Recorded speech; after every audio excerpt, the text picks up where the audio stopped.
Mic check 1 2 1 2. Hope everyone is doing well. Hope everyone is doing swell. Sideline Sedo here.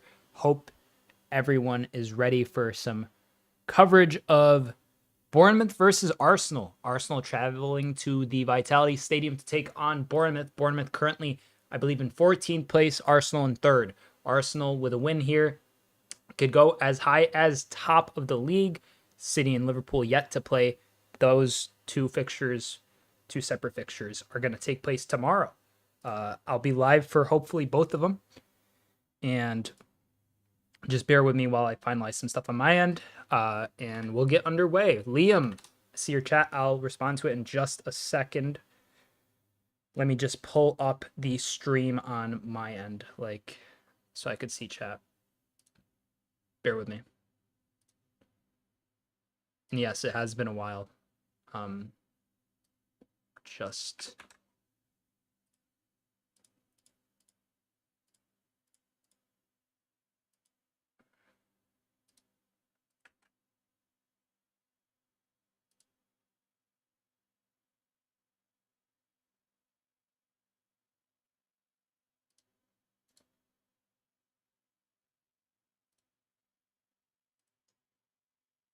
okay.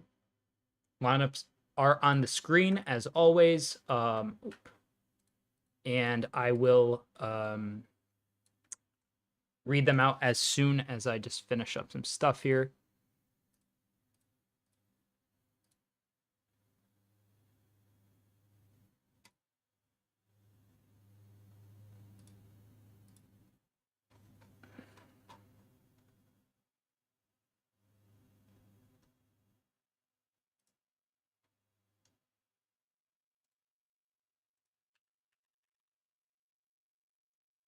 Okay. So lineups are as follows for Bournemouth: Kepa, Araujo, Senesi, Zabarni, Kirkez, Cook, Scott, Semenyo, Tavernier, Ouattara, and Evan Nilsson up top. And for Arsenal, we have Raya, White, Saliba, Gabriel, Calafiori, Partey, Rice, Marino, Sterling, Havertz, and Trossard. It's been a while. You good? I am good, Liam. Thank you for asking. It's just been busy with day-to-day stuff and life as a whole. So just kind of trying to get back into the swing of things. You know, international break, always kind of a pain being a live streamer personally, just because I don't really find much value in these international friendlies. So like even coming to go live on that, like, I don't know. That's not it. But I am working on some more kind of long form videos I've been spending a lot of time doing research on. And there we go. The stream is starting.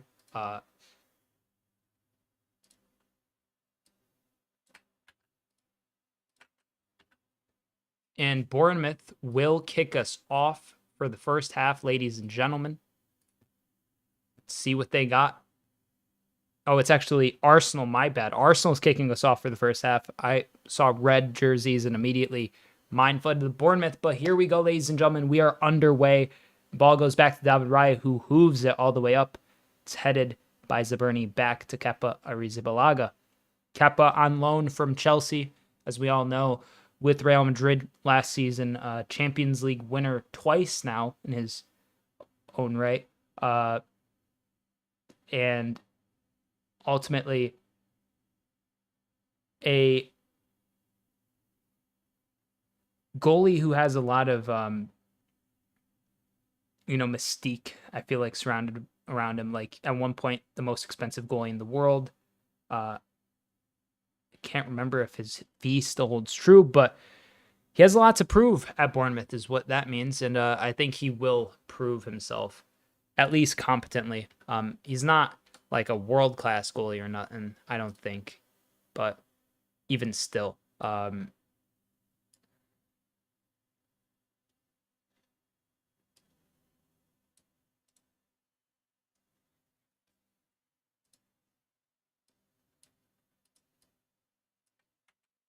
here, ball in by Ben White, Sterling in a crowded area loses some possession. Arsenal just really kind of trying to fight through. I feel like the lack of midfield creativity could be something that comes back to bite Arsenal at the end of the game. Not to say that they're really, in a position to be fielding like a super strong outfit. I just feel like the combination of Rice, Partey, and Marino could be a little too, kind of like it might lack a little bit of pure creativity to open up the game for the front three. And I could see if the game does kind of slow up a bit, so to speak, I could totally see Arsenal kind of taking advantage of that, starting to play a bit better.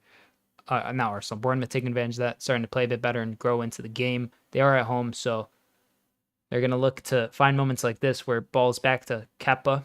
They're going to, I assume, try to hoof it forward, and he does so. Takes some time on the ball. It's headed away by Calafiori, who's playing at left back. Arsenal, as we all know, love using center backs as fullbacks. In the last 15 Premier League meetings, Bournemouth only has one draw or one win against Arsenal, and Arsenal has a vast gulf of a lead in terms of points picked up in this fixture. So Bournemouth, last 5 games, a win, a loss, a loss, a win, and a loss. So 2 wins and 3 losses. Arsenal, 3 wins and 2 draws. A draw, a win, a draw, and 2 wins. Ahead of the just most previous international break. Here, Bournemouth under some pressure, trying to break through their own half. Arsenal keeping a very high press, forcing the ball all the way back to Kepa. Odegaard is such a good lock picker. Yeah, he is a really, I mean, the numbers speak for themselves. He's had double digits in assists and goals for lots of red cards. Yes, lots of red cards this weekend. Great point, Liam. I do want to touch on that. How many? 1, 2, 3, 4 so far. And there was no fixtures yesterday, if I'm not mistaken. Yeah, not. Well, there's been a lot of red cards just around the leagues. If I'm not mistaken, the Bundesliga has some. La Liga had one. Monaco Lille had one. Is there any in the Bundesliga? No, but Milan picked up one. Who got sent off for Villa? Philogene? Oi, lad. Rough look. But yeah. David Raya now on the ball. Plays it towards William Saliba, who's very, very wide out.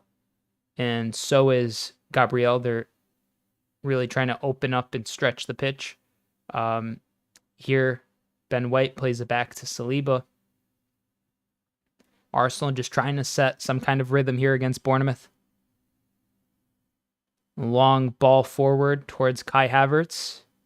It's managed to be controlled by the German, but eventually ball gets away from him. Now back to Havertz. Kirkes staying back as Scott drives forward, and Scott still pushed down to the ground by Ben White, who gives away the free kick in a solid position. The goalie, not the goalie, the ref goes twice.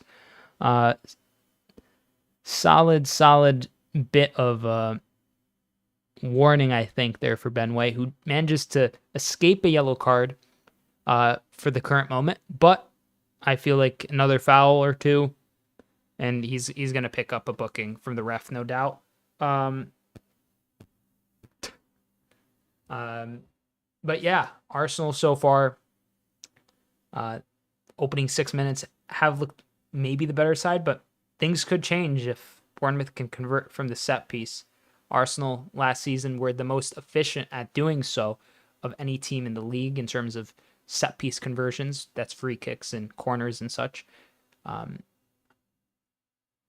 Whoa, it swung to the back post. And that was a little dangerous there at a moment. There was a bit of a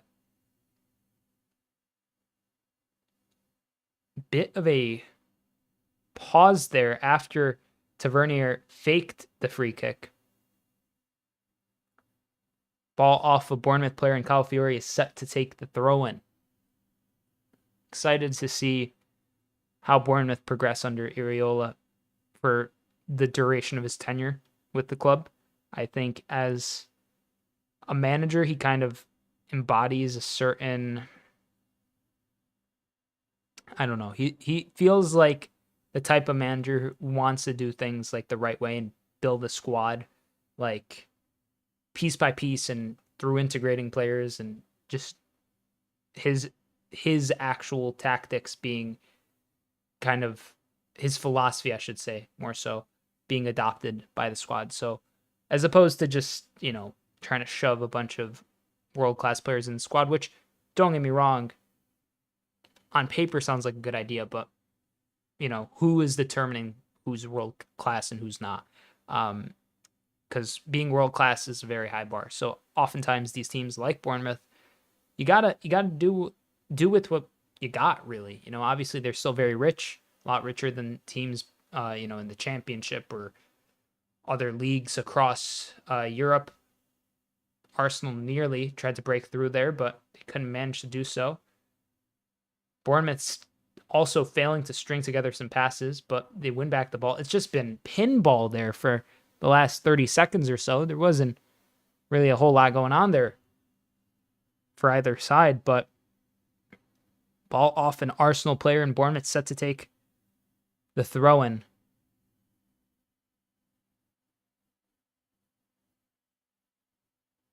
Once again, ball's thrown in, and it's out again. Another Bournemouth throw-in, and it goes quick this time towards Evan Nilsson. Evan Nilsson saying it's a corner, and it is awarded. Saliba, a little exasperated and annoyed with that decision, heads to,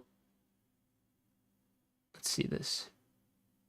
Yeah, no, it touched Evan Nilsson, but Evan Nilsson was well out of the bounds after he had managed to deflect it off of Saliba.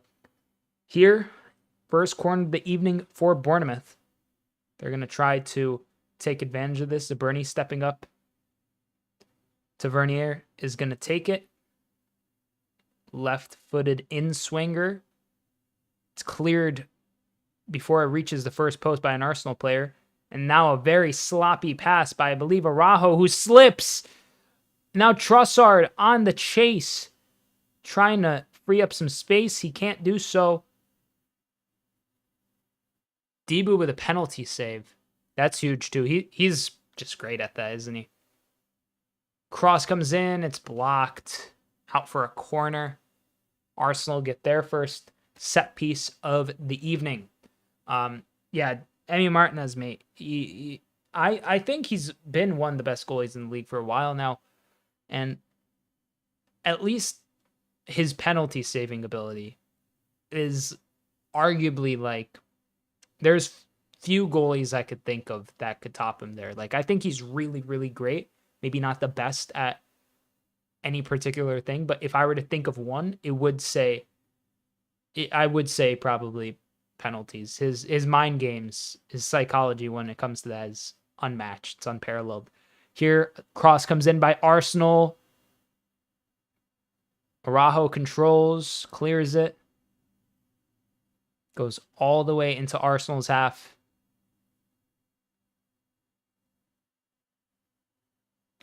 Ball is played back to David Raya. Pulls it closer to himself a bit before playing it back to Saliba.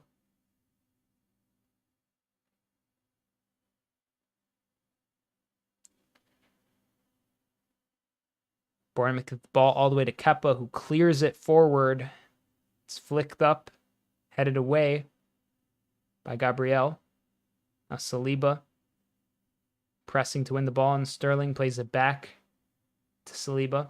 Arsenal has been very kind of touch and go, I feel like, thus far in the match. There's been some moments where it feels like they're just going to absolutely steamroll through Bournemouth, but it's always kind of ended up being, a touch too heavy, a touch too late thus far. So I'm expecting there to be, I don't know, a certain degree of restlessness, I should say, that kind of spawns out of Arsenal's style play with this game, because Bournemouth's going to be comfortable sitting back, especially at home. They got very pacey players on the wings. They got a goal scorer from Porto that they brought in this summer in Evan Nilsson that's going to look to make a statement in a game like this. And I think that defensively, at least the center backs and the goalie, Kepa, for a club like Bournemouth, is that, I think, at the standard you would prefer, maybe a better goalie, but still, he's at that standard of quality that a side like Bournemouth would seek. And then I think Senesi and Zaberni is one of the most underrated center back partnerships in the league. So it could really spell trouble if Arsenal keep this kind of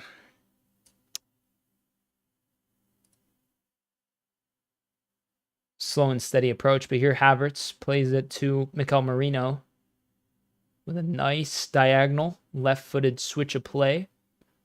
Trossard can't control it, and it's kicked out for a throw-in by Araujo. Arsenal takes the throw-in and finds Partey. Partey with a great line-splitting pass, but terrible control there by Mikel Merino, I believe it was. Bournemouth, patient, play it back to Kepa, who takes a left-footed hoof up. Evan Nilsson tries to control, and Saliba comes to shut him down immediately. Arsenal back in the swing of things. Sterling drops back to receive the pass. Semenyo, Kirkez.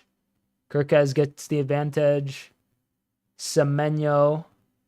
Some good play here from Bournemouth to win possession. Semenyo with a great pass to Scott. Scott trying to just slide it past Saliba, but no hope for him there. And Sterling's on the chase. Zaberni does well to win possession very quickly. So far, 14 minutes passed. Arsenal have 62% possession to Bournemouth's 38%. Arsenal with 86% pass accuracy to Bournemouth 63%. That is the tale of the game so far.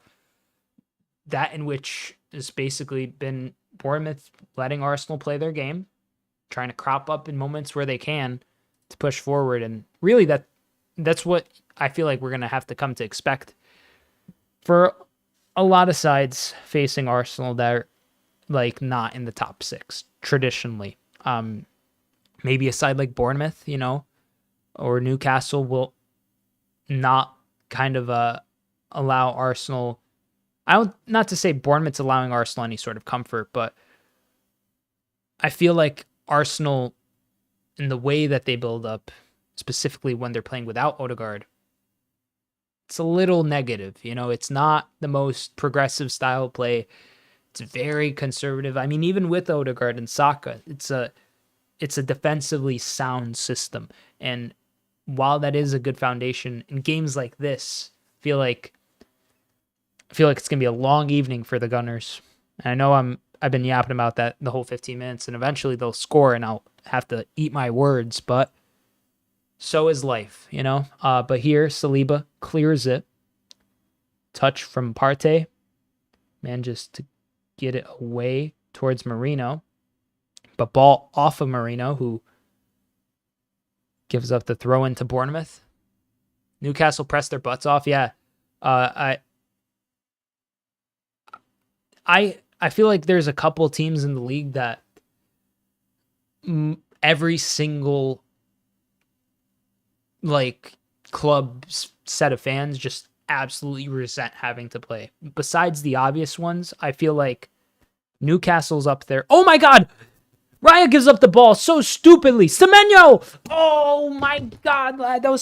That could have been insane. I was hoping that would go in, only because then, well, he's in my fantasy team, David Raya. Why would I want that to go in? Is he? I can't remember if I sold him. I haven't adjusted my fantasy league in weeks.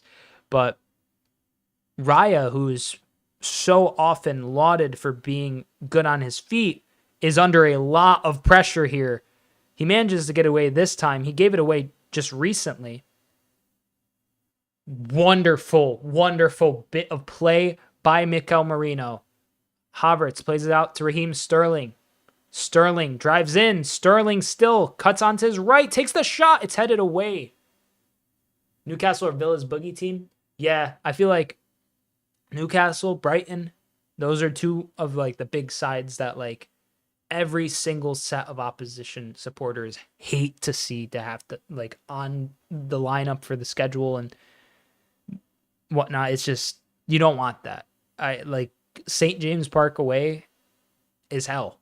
Genuinely. It seems like it seems like absolute hell for opposition supporters. And I imagine that makes Newcastle fans extremely happy to hear. But obviously a lot of that has to do with like home and away teams and all that good stuff. But here Arsenal are trying to just unlock this back line of Bournemouth's, but so far it's been only faint glimmers of hope. But here's Sterling, who's started growing into the game a bit, plays a short pass. It's not the most accurate passes. It's immediately lost, and now Bournemouth have a chance to make something out of this. Newcastle is that old school, the city is built around the club. Yeah. They are really about it, which is, I mean, hey, fair. If I was born somewhere in England, I would absolutely support my local, but relegated to the rank of Yank, I guess. You kind of just got to pick one, don't you? Here, some good play. Ouattara goes down outside the box. No foul given. Partey takes his time, tries to play pass, and he does so well to Trossard. Now Gabriel Magalhaes back to Saliba. Saliba's taking his time on the ball here. He hooves it up towards Havertz. Zaberni gives him a light shove, and the ball bounces beyond both of them. Senesi on the overlap. Center back plays the ball towards Kirkej now. Gets it to Zaberni.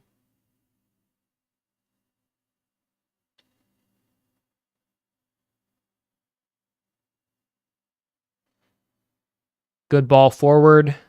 Semenyo.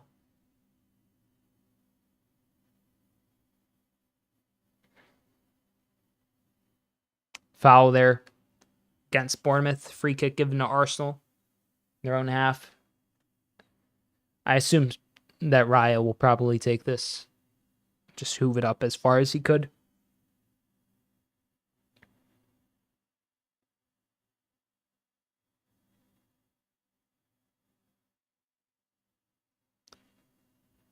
Oh, dang. I just realized I didn't do a final result prediction poll. What the heck, mate? Tisk tisk.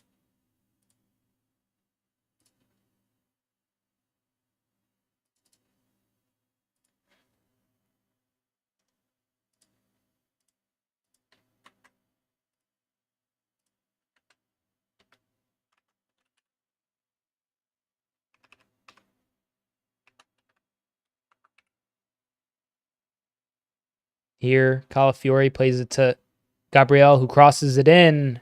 Set it away. Havertz to Raheem Sterling. Sterling, cross to the back post. No one there. Out for a goal kick.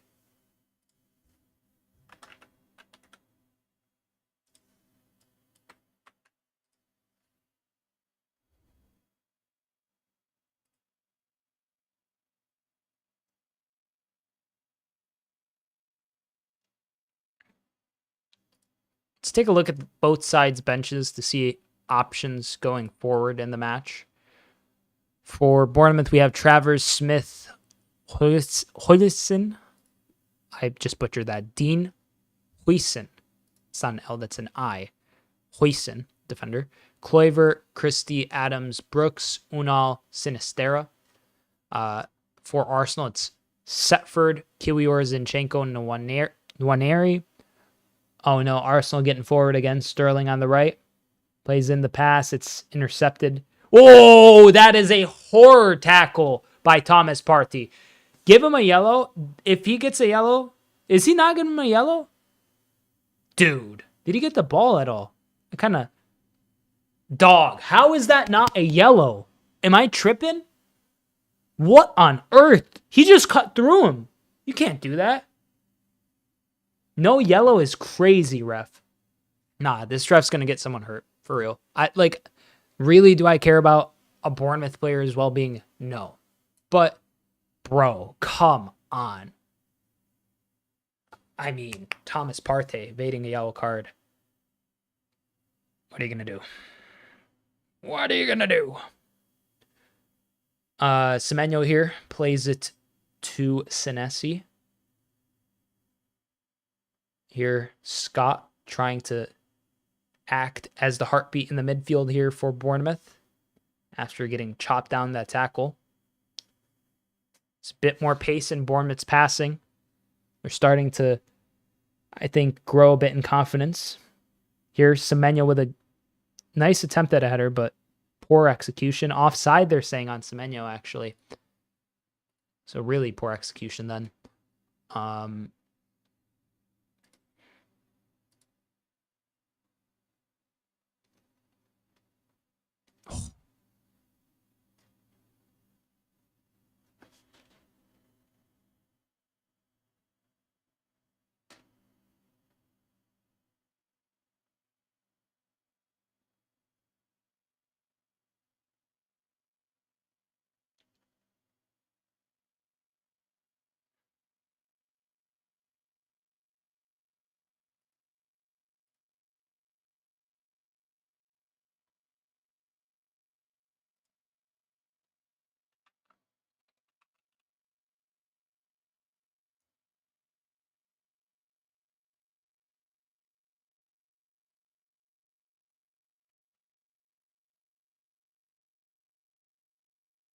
Here we have a throw-in from Calafiori.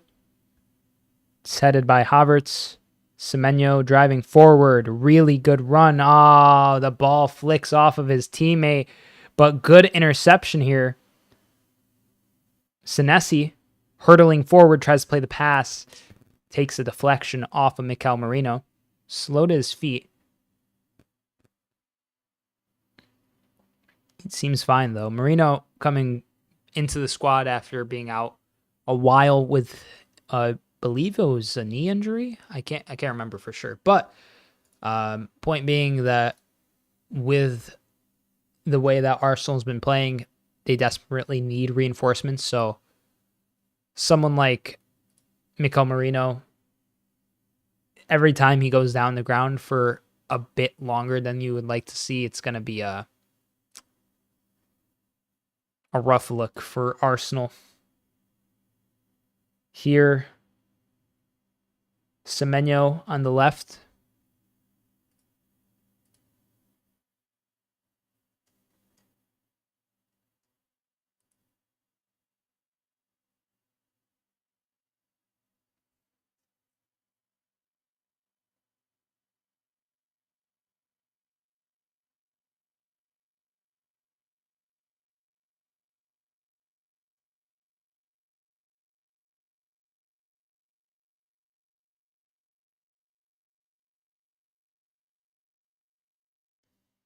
Arsenal still pressing, but Bournemouth managed to get out of the press fairly well. They're still trying to continue their kind of patient approach to the game. Not playing too many long passes, just kind of keeping it tight and keeping it pushing, really. Which so far has served them well, I'd say. There's been moments where I feel like, to some extent, it's just been a pass or two away from really a great opportunity for Bournemouth to take the lead, but you could say the same thing about Arsenal, but you expect that out of Arsenal, right? Even with a rotated squad, the way that Arteta's drilled this team, you expect them to play with a very kind of ruthless efficiency, I guess. But yeah, thus far it's been not an easy night for Bournemouth, but relatively manageable compared to what we've come to expect under Arteta's reign at Arsenal. So that's hype. Oh, Evan Nilsson on the ground.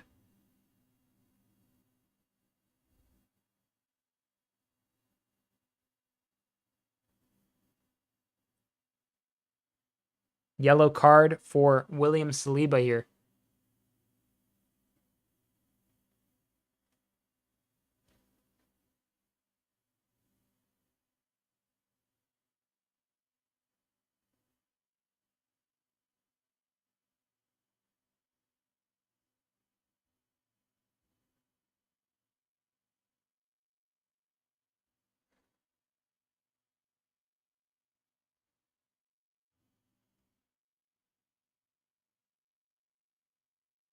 Free kick here to Bournemouth.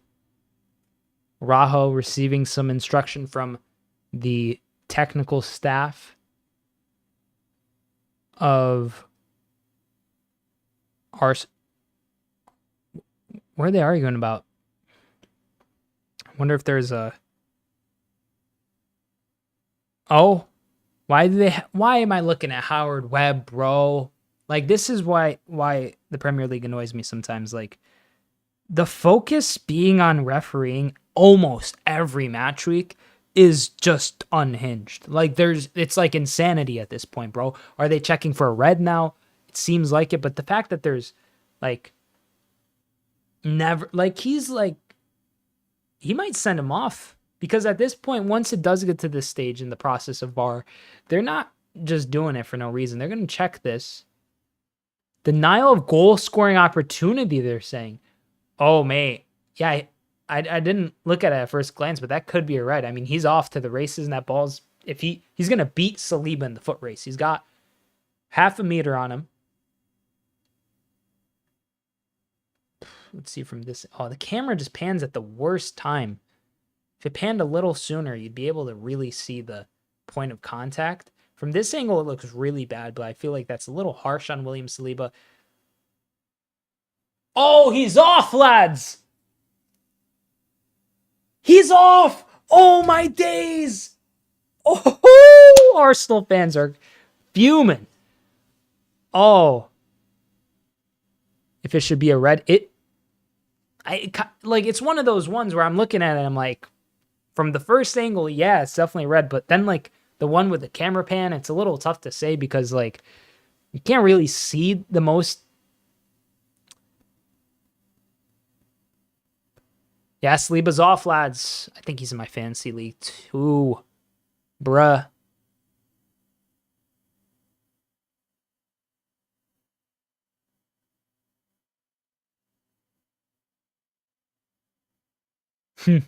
Arsenal now pointing and motioning to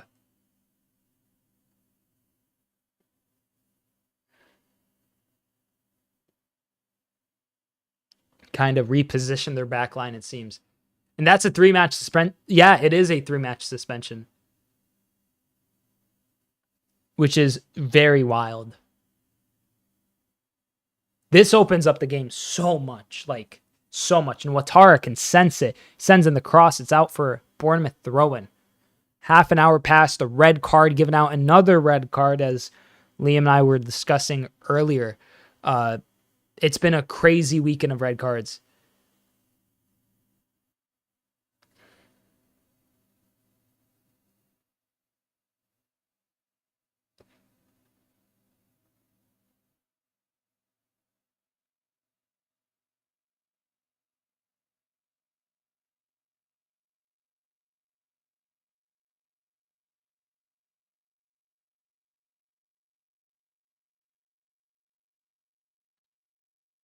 Gabriel shouting for the ball and plays a long hoof forward. 5 yellow cards already. Wait. For Saliba? He's got 5 yellow cards already? That's not a great look. Ooh, wow! Red card for William Saliba. This is from Fabrizio Romano. Set to miss next 3 games. Liverpool, Newcastle, and Chelsea. Good Lord, that's bad news for Arsenal. Oh, I mean, they've got good center backs. They've got good alternatives. Timber, Calafiori, everyone's back. They're playing with almost a back 5 at this rate. More of a back 3, I would imagine. But everybody's pinned back for Arsenal now, and this is going to be a really tough half an hour or so for the rest of the squad. Great pass to... Oh, Semenyo nearly had a great opportunity. Takes a shot, which gets blocked by Gabriel. Really, really rough look for Arsenal. Really rough. So that means that potentially... Oh, Timber is injured too. I didn't even realize that. So Saka, Timber, Tierney, Odegaard, all out. Kiwior must start then. Short corner here. Not really the shortest, but some kind of routine here. Went all the way into the box with a ground pass. And once it made its way back, sent in with a long cross. Now David Raya stopped the ball from going out for a goal kick. This is huge for Liverpool and City. If Arsenal drop points here, that puts so much pressure on them for those next 3 games. I mean, while they have more time to kind of get ready, I mean, you're looking at Kiwior or Zinchenko starting. Kiwior I'd probably prefer if I'm an Arsenal fan. Straight up, Zinchenko feels like a defensive liability nowadays and has for a while. Liam says, I think they can see out a result here, but those next 3, yeah, exactly. And I don't know if, I think that's a yellow card for Ben White, ref. No? He straight up pushed the man to the ground. Here, Trossard on the counter. Sterling. Okay. Raheem on his right sends in the cross. It's headed away. Marino! Ooh. Wow. That was close to a peach of a finish. But nah, yeah, I totally agree with you there, Liam. If you're thinking about just like the implications of what these next, they have to have a Champions League fixture in there somewhere too, where I assume Saliba will start. But his teammates are still going to have to fill in the gaps. Like Calafiori is basically taking on his center back spot, I imagine, with Gabriel.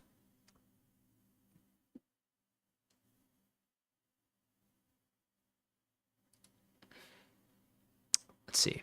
Fixtures. Shakhtar Donetsk at home, so Saliba will be able to start that, giving some rest to maybe someone like Calafiori. Evan Nilsson takes the shot from outside the box. It's blocked. Semenyo still on his left. Semenyo! Whoa, lad. Oh, my goodness. He went for a near post finish. It was blocked, I think. Saved, I should say, by David Raya. That was a quick shot from Semenyo. Easily, I'd say my top 5 favorite players. Oh, a sub is being made. Top 5 favorite players outside of Liverpool has... Sterling's off! Oh, brother. Oh, man. That's a bad look for Raheem Sterling, mate.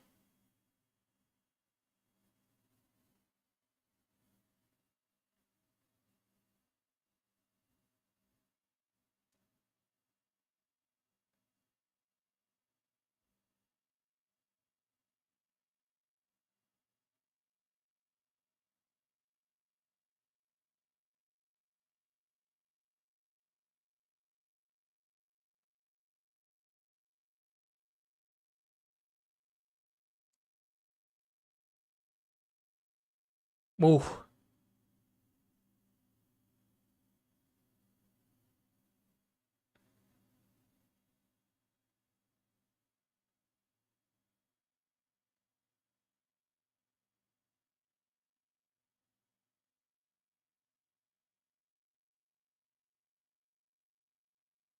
Bournemouth have a corner here. Gonna look to take advantage of William Saliba being. Oh, I should adjust the lineups real quick. Hold up. Get this here. Cross comes in. It's headed away.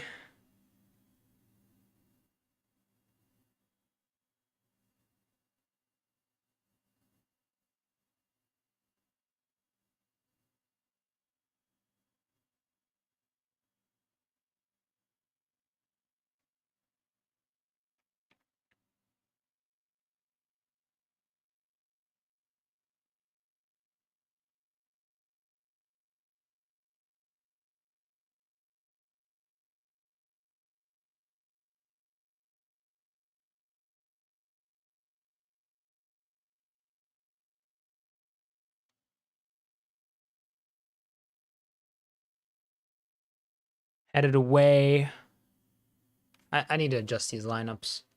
Sterling has been subbed off for what number is Kiwior? Let's see. Bruh.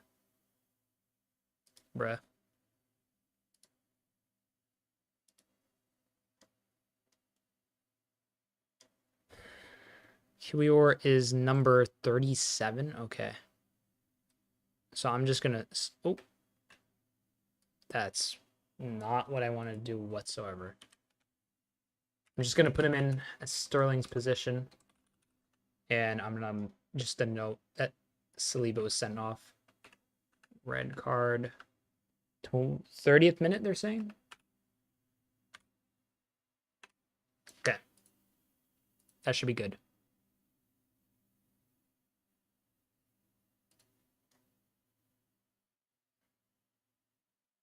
Champions League and Carabao Cup. Do they have a Carabao Cup game? Was I miss looking at the schedule? I might have been. Okay, so they have Champions League against Shakhtar at home, Liverpool at home, Preston away from home, Newcastle away from home, and then Inter away, and then Chelsea. Chelsea on November 10th. That's a wild upcoming run-in for Arsenal. So Sterling's been yanked.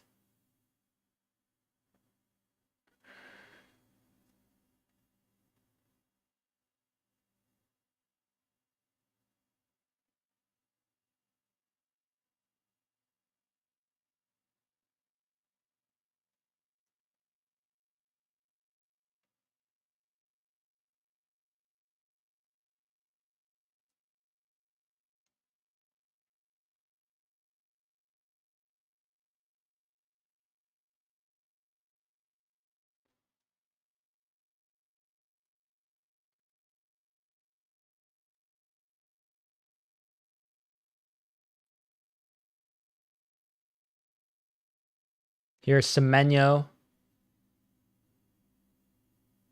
Driving forward, Antoine Semenyo breaks free from Kiwior and the low cross. Wow, Raya manages to save that from point blank range. Good Lord. This game is starting to get interesting. Oh, they taken the throw in quickly. They couldn't even show the replay. Kirkej. Ball out wide again to Scott. Scott to Kirkej. Semenyo to Kirkej. Kirkej with a whipped cross. And Evan Olsen can't clear.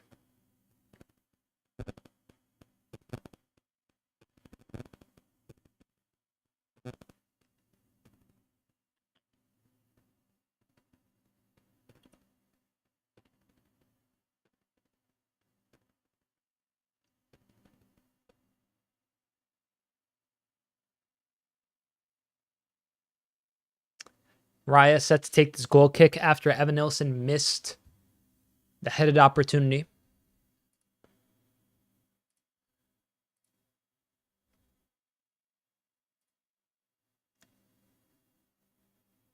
Six goals conceded, 3 clean sheets, and 7 Premier League appearances this season for David Raya. He's been doing well. And he's made some huge stops today, like the one we just saw. But I can't help but think that there's going to be a lot of stress on this Arsenal back line coming into the second half. Obviously, Arteta will tweak things. Seems like a bit of a... Oh, the ref is...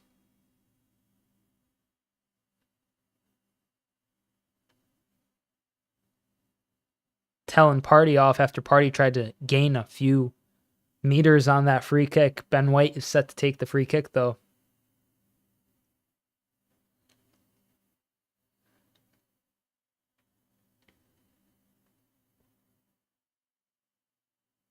Araujo heads it away. Calafiori set to take the throw-in.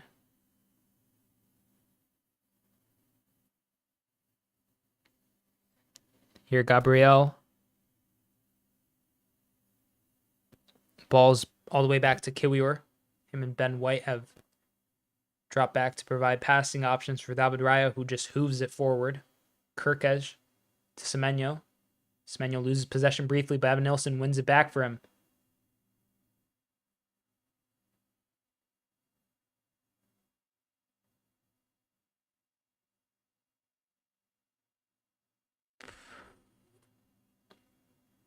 Bournemouth win the throw-in here.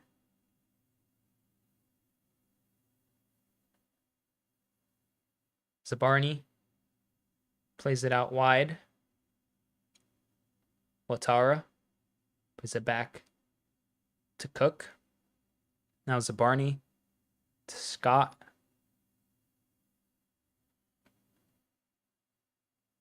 Cook now to, I believe, Araujo, who's pushed forward. Signed from Barcelona this summer. Julian Araujo.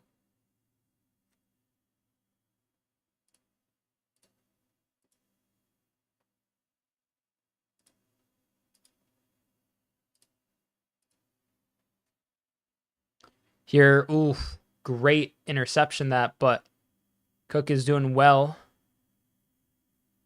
Right. Good header that from Arsenal to intervene. Bournemouth has looked a lot better, obviously, with Saliba going off.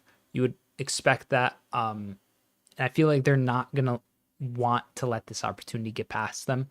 They have a whole half to basically continue to mount on pressure.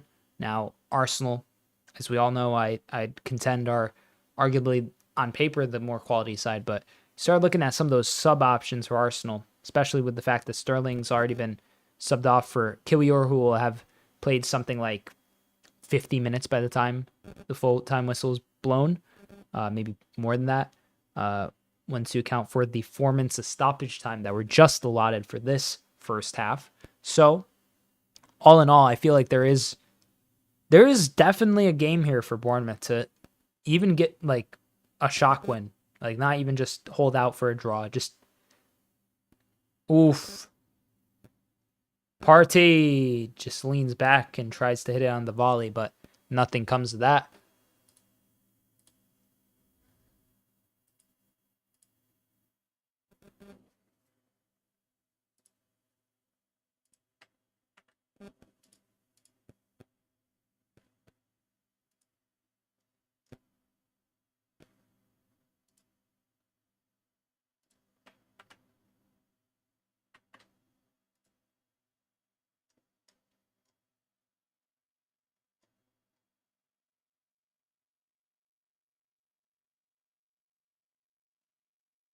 Oh, ball forward to Evan Nilsson.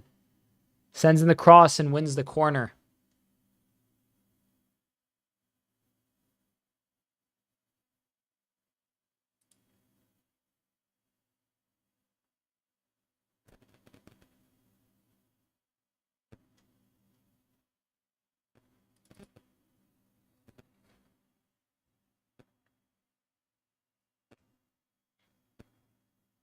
Here, Arsenal are looking to defend this corner with everything they've got. Here Cook sends in the cross and Saliba just comfortably catches it. Not really any sort of concern there for Arsenal. The Gunners holding in.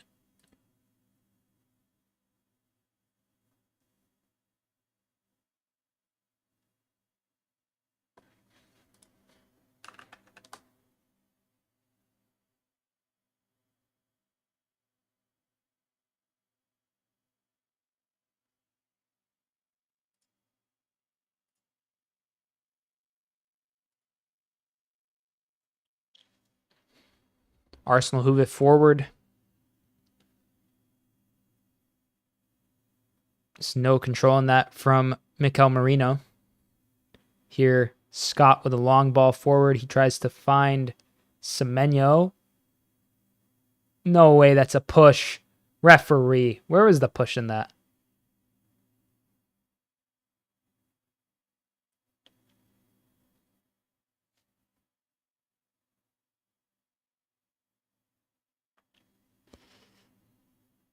Yeah, they're showing a replay of this. Yeah, I mean...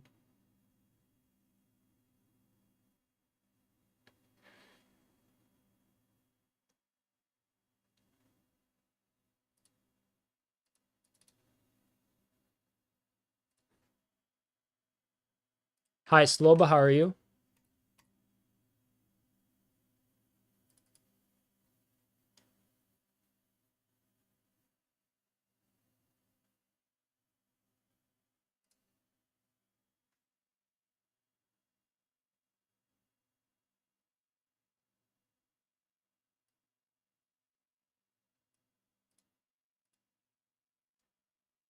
Here, a cross comes in from Araujo. It's well over face of goal.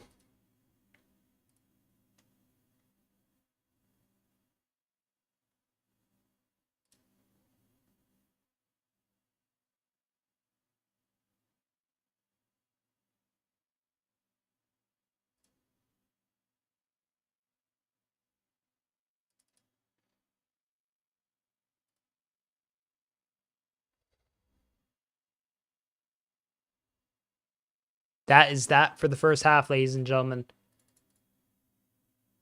0-0. Saliba sent off after 30 minutes.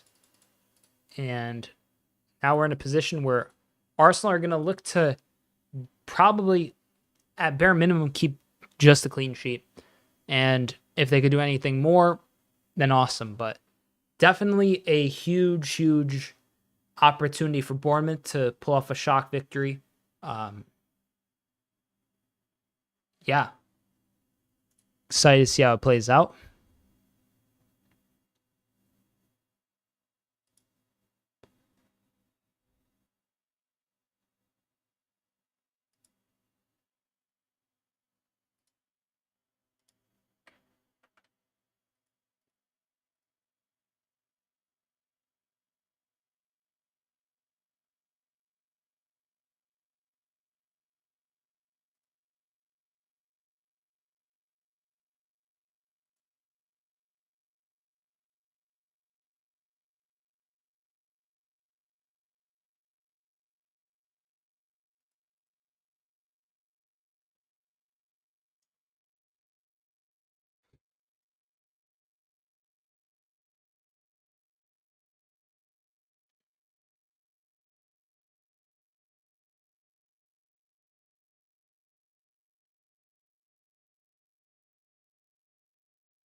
Bringing back the topic after the red card, Matt, is my top 5 favorites outside Villa. Palmer, Bowen, Son, Odegaard, and Trent for that cheeky almost assist last season.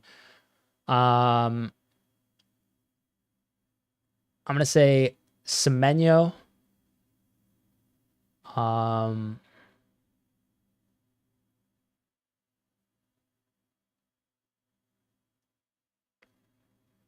That's tough. I really don't.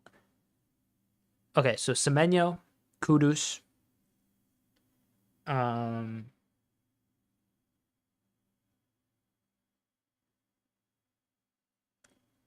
go with need someone that's not like a winger. So Semenyo, Kudus. Let me think of a more defensive option.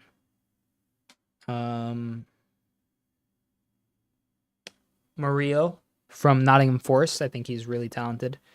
I'll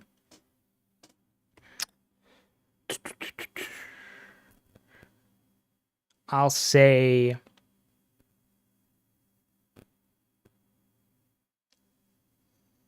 Joelinton. And one last random one.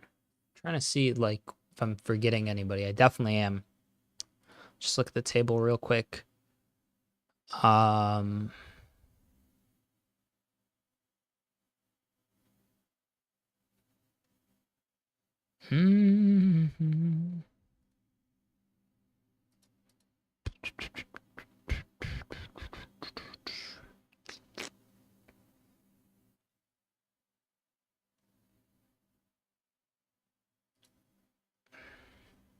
Man, I'm stuck on the 5th.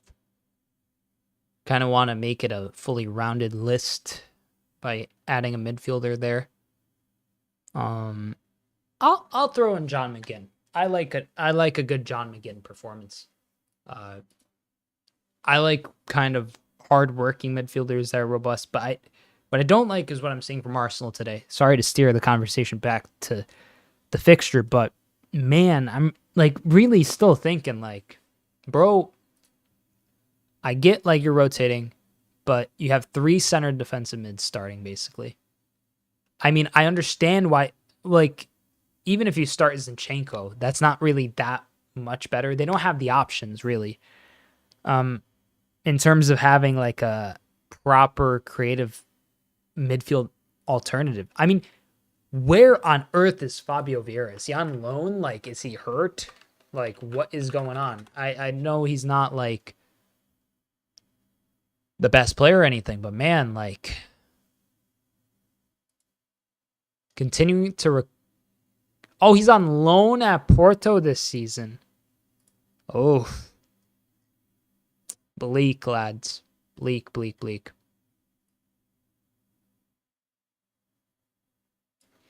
I mean, dang. That is most definitely something that Arsenal fans will be kind of like nervous over, I imagine. I mean, you just think about the implications moving forward. That's a lot of fixtures he's going to have to miss, Saliba. And honestly, like, you're going to see the likes of Ben White, Calafiori picking up more minutes, and that's fine, but it will also kind of tire them out more. And Arsenal, really, as I'm looking at it, Tierney, Timber, Odegaard, Saka, if those guys are out past, let's see the Arsenal fixtures again. If those guys are out past,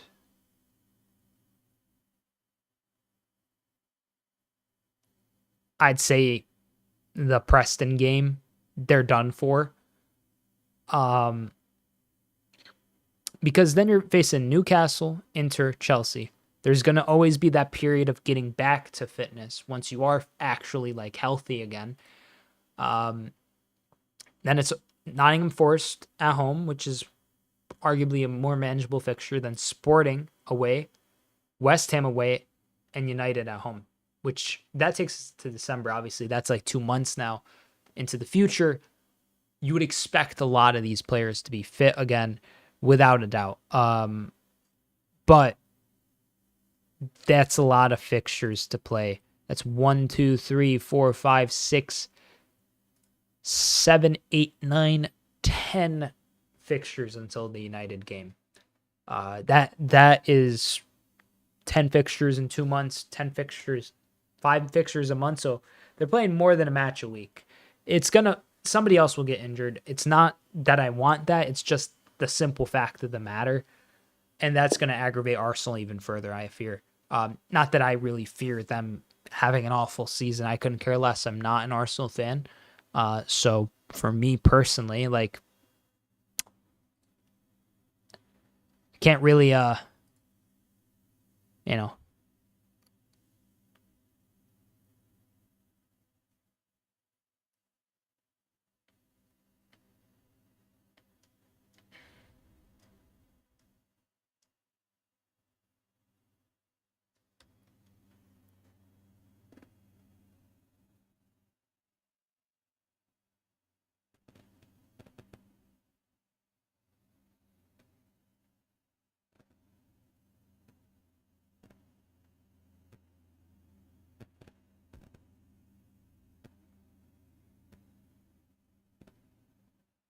okay, so he only misses the Liverpool game, Saliba. I'd like to clarify that because it's not dangerous play. He is only missing the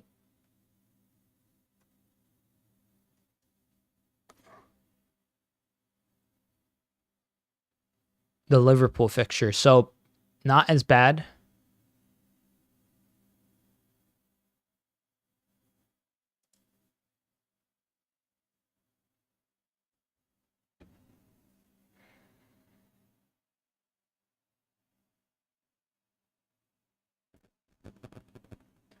All right, ladies and gentlemen, I'm going to go and use the restroom real quick before the second half kicks off in about 5 minutes or so. So bear with me for a second. I'll be back in just a moment. If you're new to the channel, new to the stream, consider subscribing. I'll have my post-match reaction to this match live after this fixture.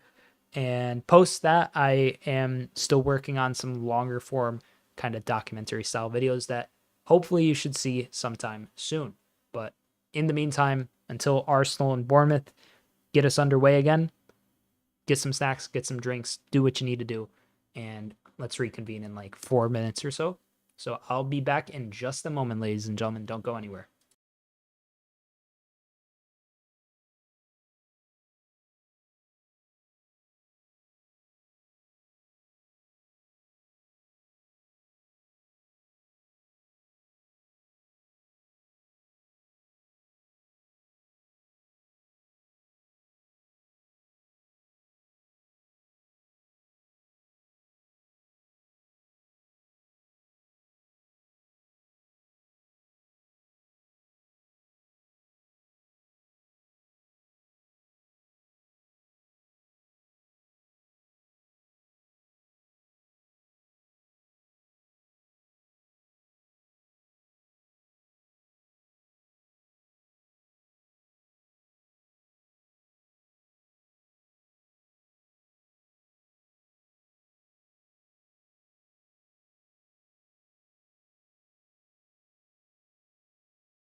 Mic check, and we are back and underway. Wow, that was literally perfect timing.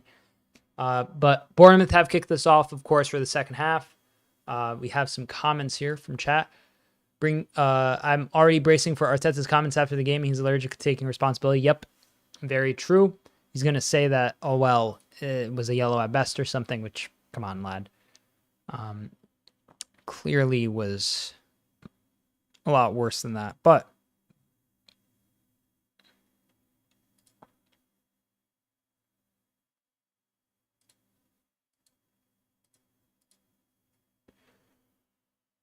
Here we have Arsenal trying to build up somehow. I don't think there's been any subs at halftime. Let me just double check. Adam Smith for Araujo. Honestly, it's pretty fair. Araujo was not the most impressive.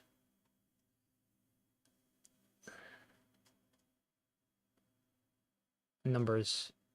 Smith, though. 15. Okay. Nice back heel there. Oh my goodness, Semenyo! Lad. Lad, what on earth was that? It was an incredible back heel there. I believe by Senesi? He's number 5, no? Semenyo just absolutely missed. It was, listen, it bounced once on the way in, and it was moving quick. So you gotta do with what you got, I guess. But mate, that's scary.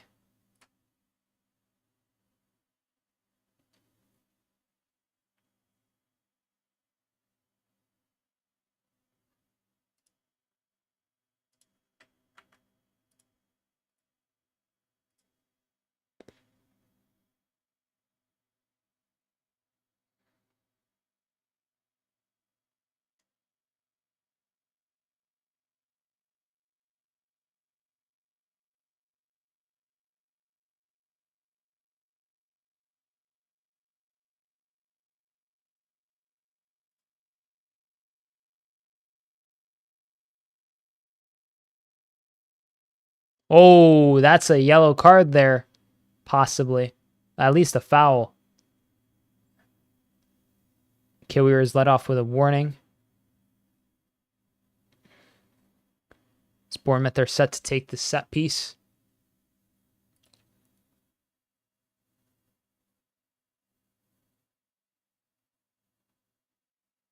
Take a short, Bournemouth.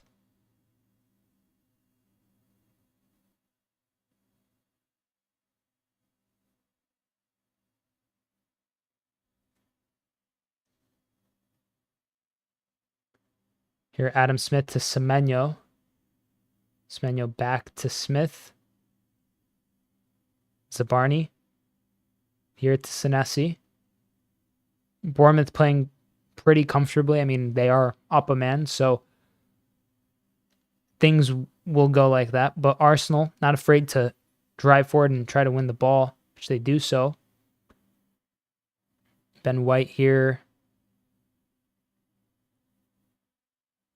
Arsenal managed to marshal the ball out as Evan Nilsson is chasing it down. Ultimately, not the most encouraging of sights for Bournemouth fans there. But generally, the match as a whole has definitely been encouraging.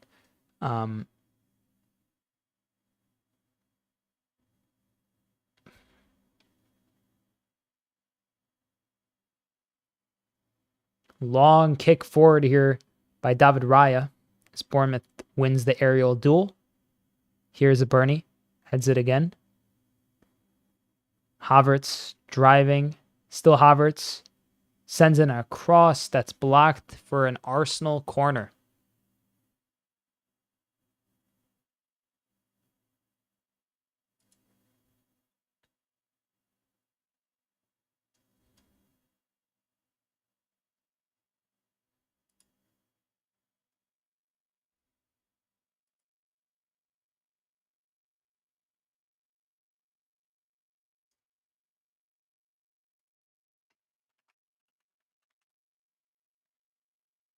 Now the Arsenal set piece coach is yelling to guide some instruction, I imagine. Cross comes in. Havertz's header is well off target.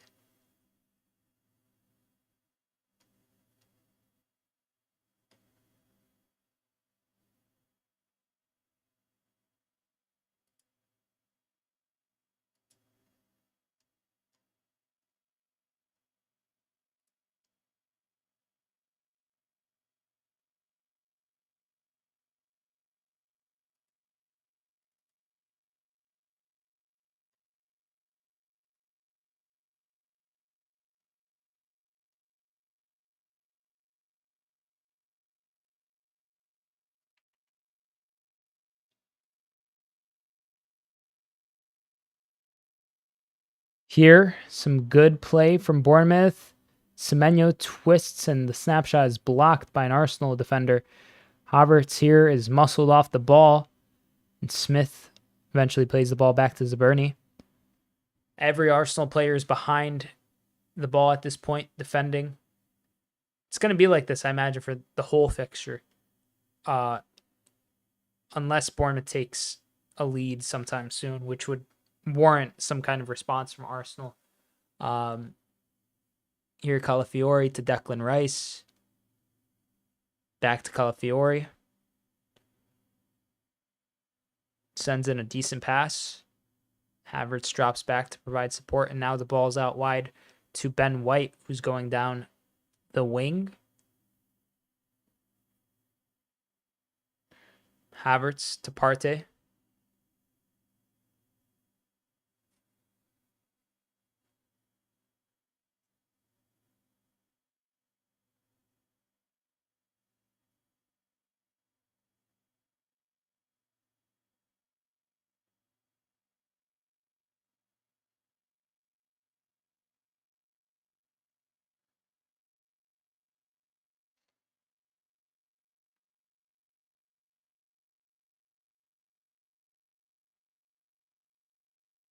Here's Zaberni to Senesi.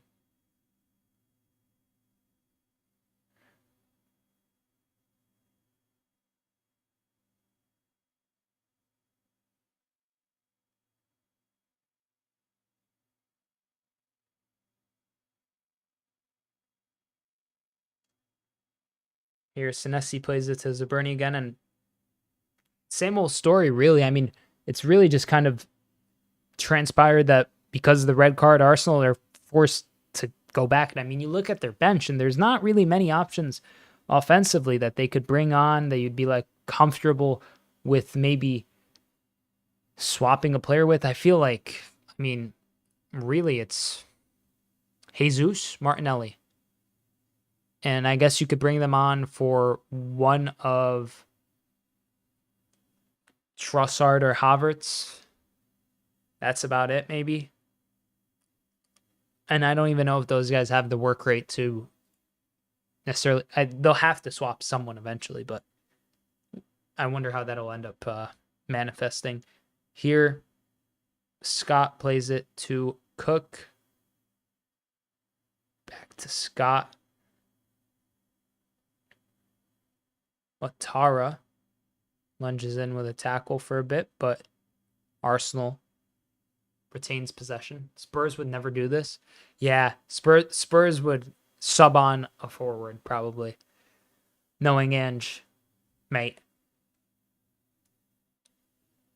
They'd get battered and have, but it'd be entertaining. Yeah, Spurs just doesn't care, which is like, I don't know how I'd even feel, I mean, there's definitely like some, like before Klopp, like the Brendan Rodgers era of Liverpool had felt like that at times, where it's like they are not like, they're never gonna like not play just the most like attacking offensive style of play you could imagine.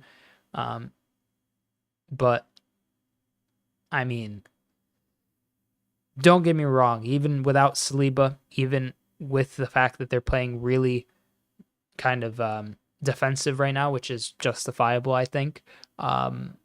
I think Arsenal is a side that has proven time and time again they could score from anywhere. It really just takes a single set piece, and I feel like Bournemouth are aware of that, so they're gonna be even more kind of cautious on set pieces, which is the way the game goes. But in my eyes, personally, there's like an element of risk aversion associated to Arteta that is, it could be detrimental to an effect. Here Raya hooves the ball forward.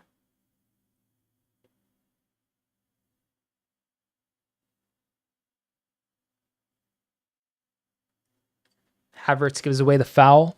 Senesi dragged to ground.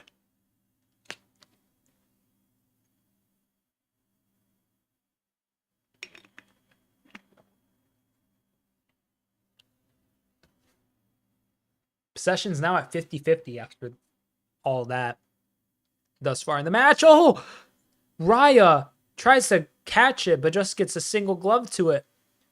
Semenyo wasn't quick to act to try to get a shot off. I mean, kind of fell behind him too, and not much he could do.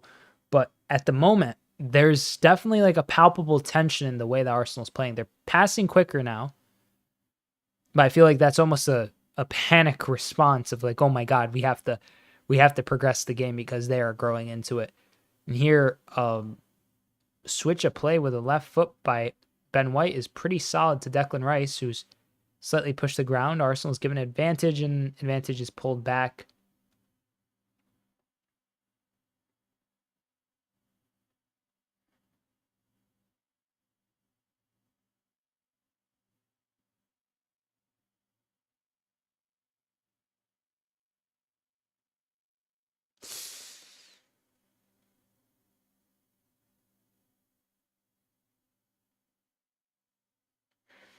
Yeah, Semenyo, they're just stamping Declan Rice on his foot.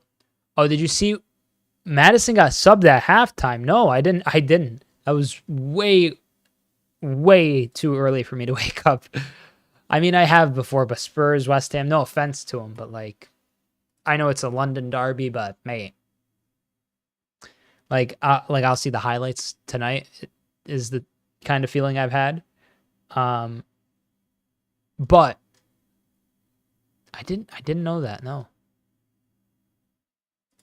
He was not a happy camper. Interesting. I am curious. I mean, he subbed at halftime. Sure, they won, which is fair.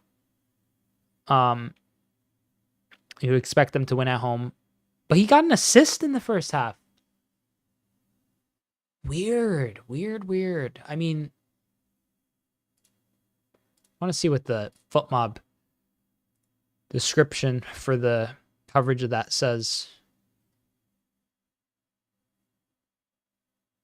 Mate, where is it?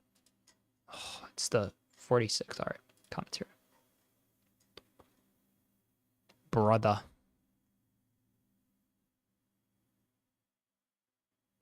They don't say anything there.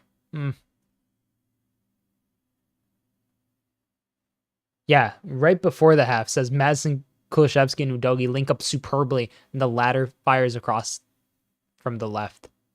One touch football is sublime before Porro arrives with a swiping half volley that whizzes just high and wide of Iraola'S goal. That's rough. Here, Bournemouth had a chance again. Tavernier's header just wide of the post.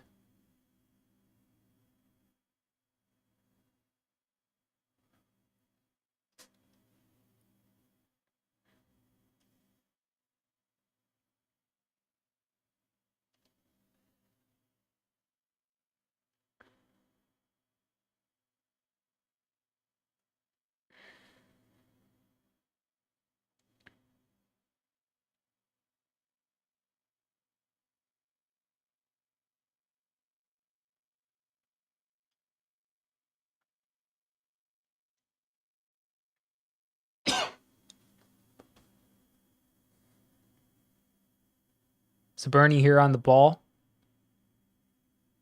Plays the pass to Senesi.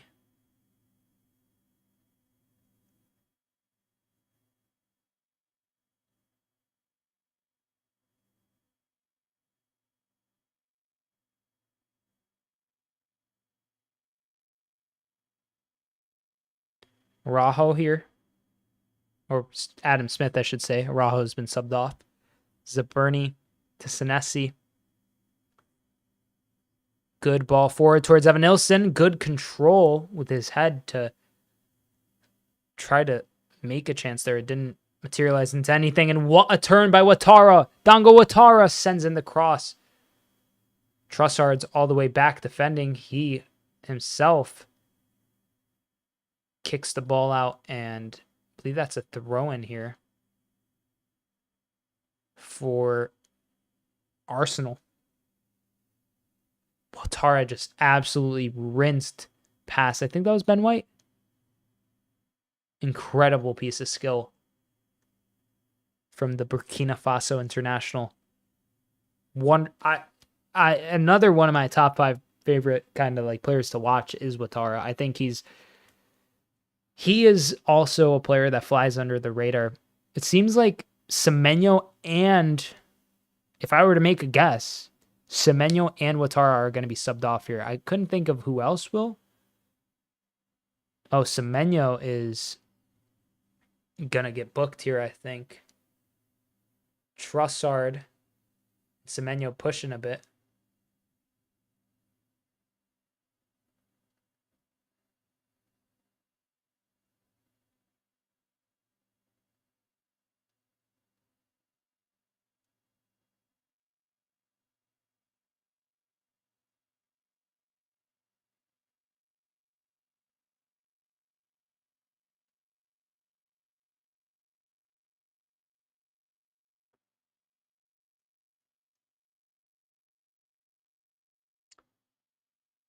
So Ouattara has been subbed off in place of Kluivert, or Sinisterra, I should say. Scott is being subbed off here for Kluivert, I believe. And then Christie is going to be subbed on for, I imagine, Cook.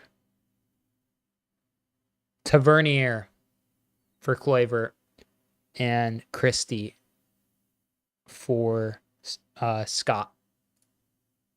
Interesting. Let me just get the lineups fixed.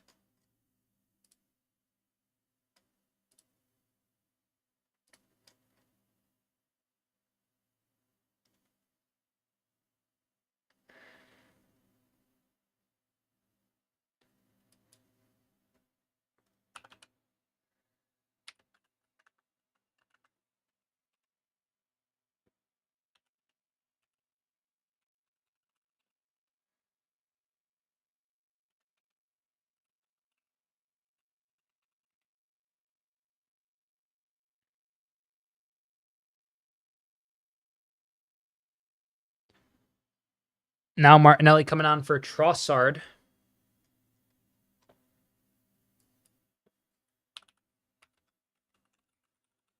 Funnily enough, I'm drinking some Martinelli's juice. Absolute banger style of juice. Brand, not a style of juice. Apple juice does rock, though. I'm a fan of apple juice. But, regardless, I'm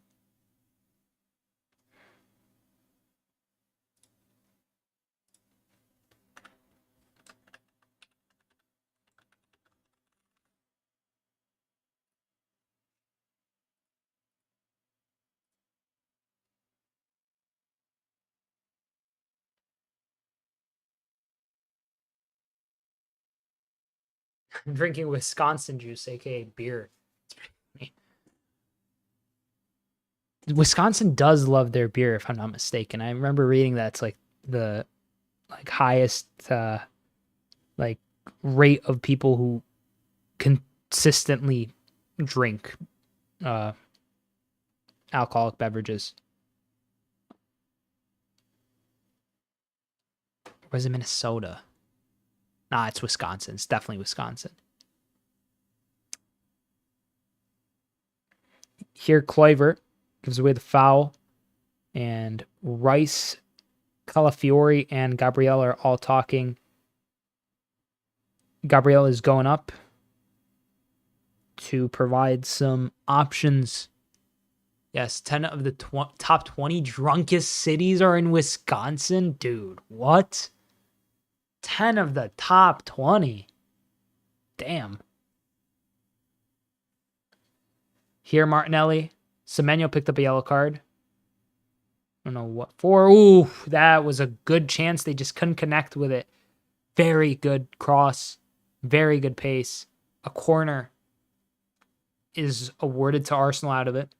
It's very good delivery from, yeah, definitely.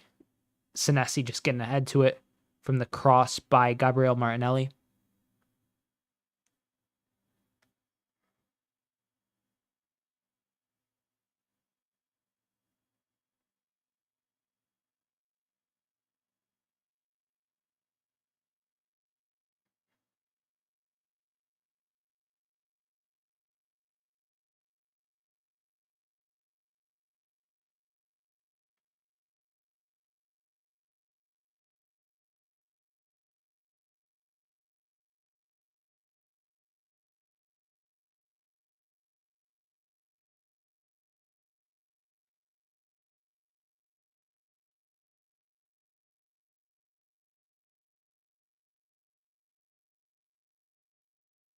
Great delivery forward by Kepa.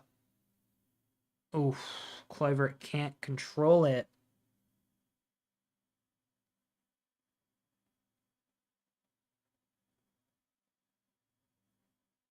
Rice is getting a little agitated here, seemingly at the lack of cohesion within Arsenal's ranks at the moment. I mean, the red card kind of sent them in the whole spiral, which, I mean, understandable, right? I like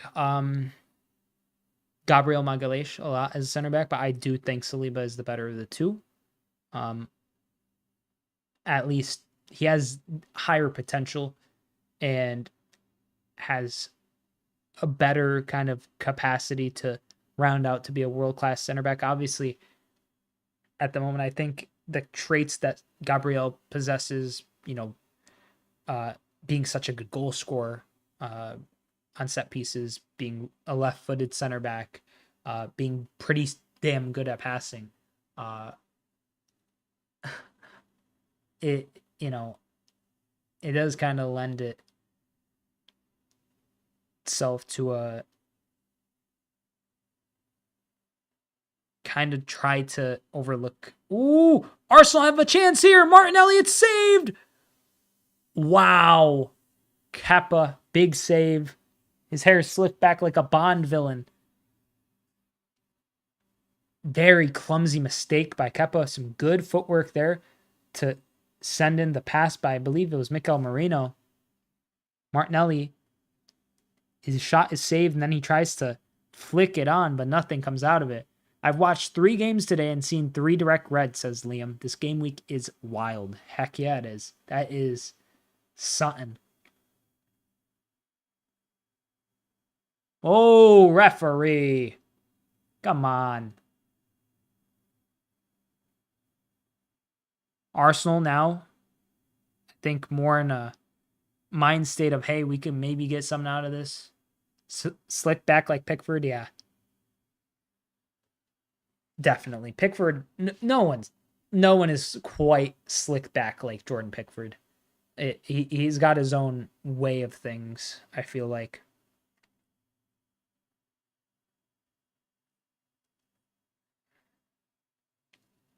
But that's definitely the closest comparison.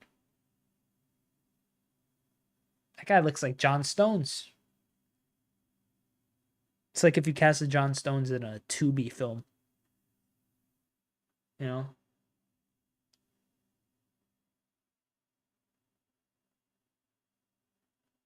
Short corner. Oh my God! Woo-hoo! What a hit! Oh my goodness gracious. Christie, take a bow, lad. Absolute screamer from Ryan Christie. Wow. Arsenal fans, talk to me. What's happening? Tough look. That was a brilliant set piece, though. Let's see this again. Short corner towards Kluivert, who gets a slight flick on, and Christie's just waiting. Not a single man marking the run.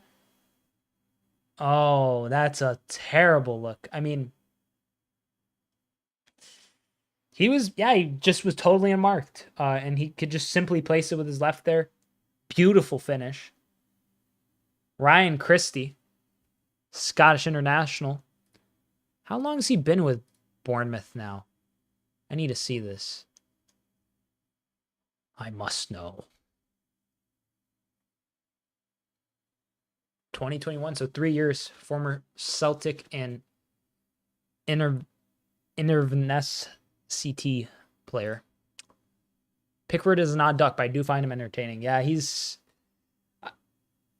As a Liverpool fan, I can only help but hate the guy. If you know what I mean. Like, he's straight up, like, ruined Van Dijk's knee. I'll never forgive him for that. I don't care. He could do so much good to this world, and I will still resent him for that.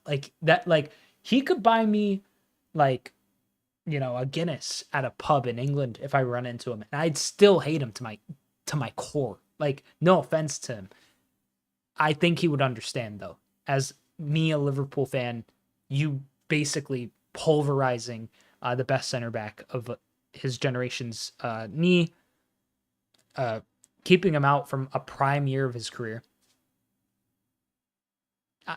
That's just how I'm going to have to leave it. I am not a fan of Jordan Pickford. He's definitely a bit of a shithouse, but like, and he's good at it, but I'm definitely more of a fan of the Emi Martinez school of shithousery as opposed to the Jordan Pickford one. Pickford really oftentimes, like, I feel like his tactics are to just kind of time waste, which is obviously a big part of the dark arts of football. But like, seen better, lad. And also he's got T-Rex arms, so that's not gonna, can't really punch, can't really grab the ball as easy. But I totally understand why you would see him in an entertaining light. I'm sure if he, I don't know, if he did it to like Ollie Watkins's knee or something, it would be like similar vitriol that you would hold against him. But here, 73 minutes have elapsed. Bournemouth have the lead, ladies and gentlemen. Arsenal trailing down a man as well. It is not a pretty sight for Arsenal fans.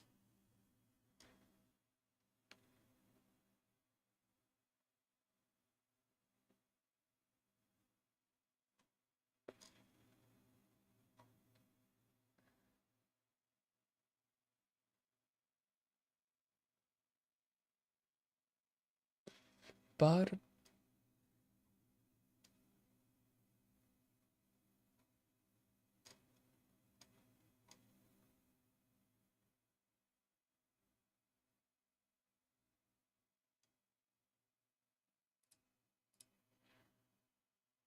here, Kluivert doing well to try to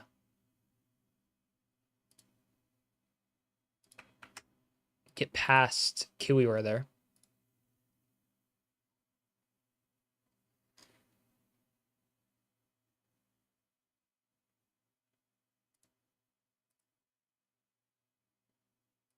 Nah, I get it. I hold a grudge against Brendan Johnson for wanting John McGinn into a red card last season. Yeah, it happens. There's players that you just, for one reason or another, you grow to hate.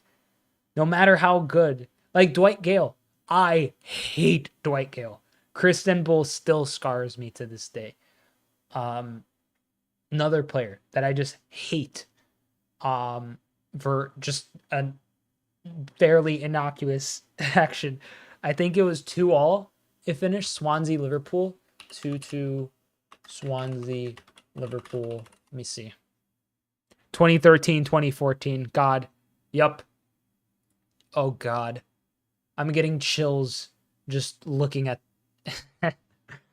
at this link to this site. Let's see what it says.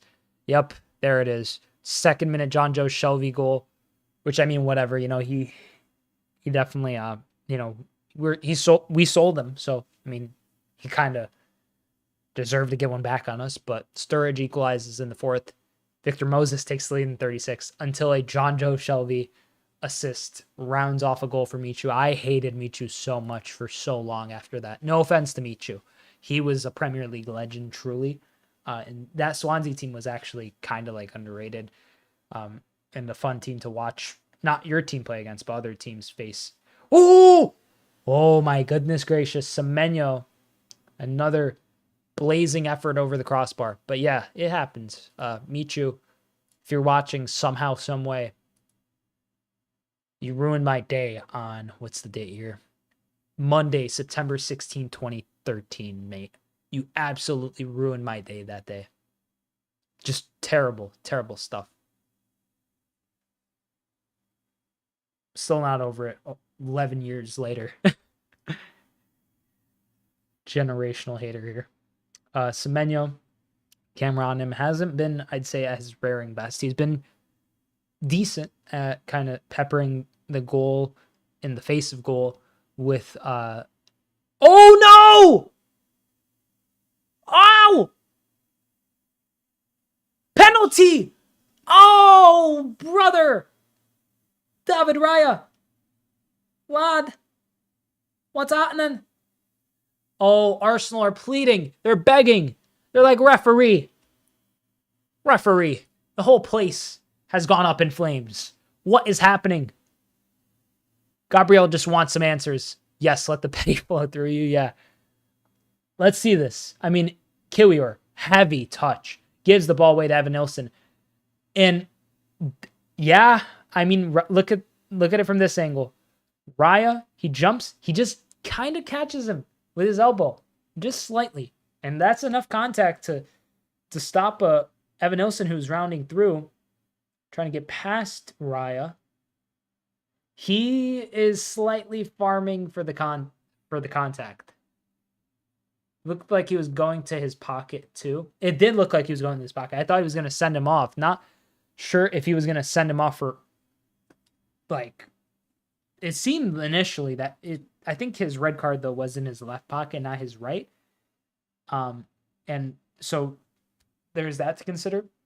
Or was in his it was in his shirt pocket actually. I'm lying, I think. We'll see. He's not off though, Raya. I don't think he's even been booked, but it is a penalty. And this could be it for Arsenal. If this is scored, I don't see a way in which Arsenal come back. And if they do, it will be an incredible boost for them. Now, it is still only 1-0. Justin Kluivert steps up to the spot. Son of legendary footballer Patrick Kluivert. Here to double the lead for Bournemouth. Justin Kluivert on the spot against David Raya. Absolutely wonderful penalty by Justin Kluivert. Down on the ground. Comfortable finish. Takes a ball. Looks like he's going to have a kid with the baby ball celebration. At this point, I want Bournemouth to score enough to push Villa to third. This is getting silly. I mean, how much would it take, lad?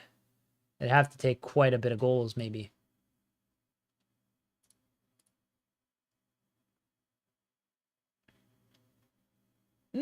They'd have to score 2 more. And then Villa face Bournemouth next, which is kind of interesting. They're paying you a favor in advance, maybe. But yeah, Bournemouth have the lead. This would take Bournemouth to 10th in the league on 11 points, 10 goals scored, 10 goals conceded. Arsenal would sit in third, unmoved, 8 matches played, 7 goal difference, 17 points, which would mean that they'd be on level points with City, while City have... oh, wow. Kiwior is being pulled now, too. That is so petty from Arteta. Lad, what are you doing? Bro, like, you... Nah, I'm pissed if I'm Kiwior. I'm pissed. I know he had an error. But Arteta, mate, you should have known. You should have known better than to...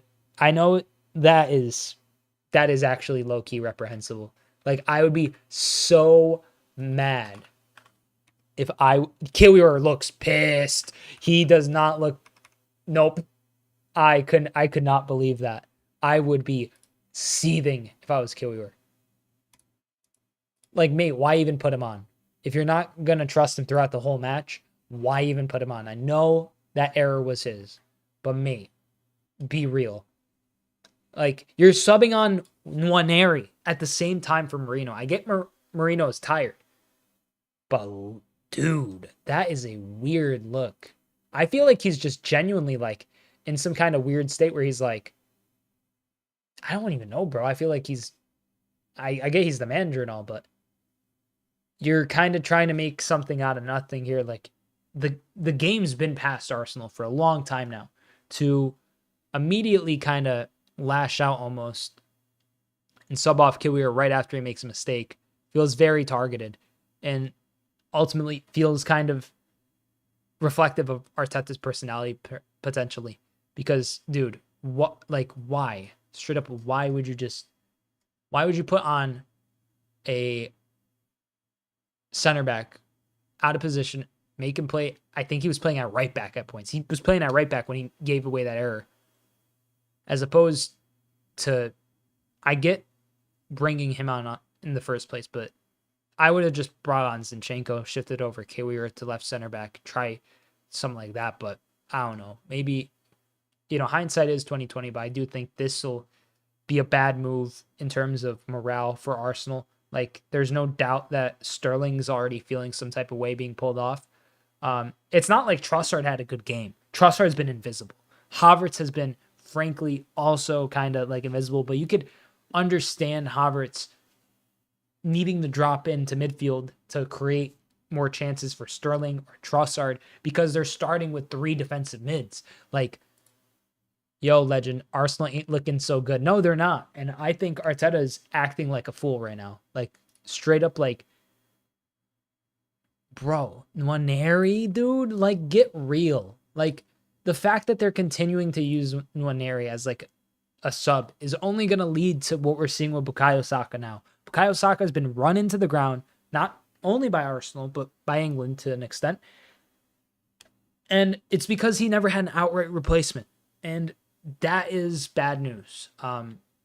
Like, we're seeing a catch up to Saka. He came through the academy, was very young, and he's still a very young player, but he is a very injury-prone young player at the same time.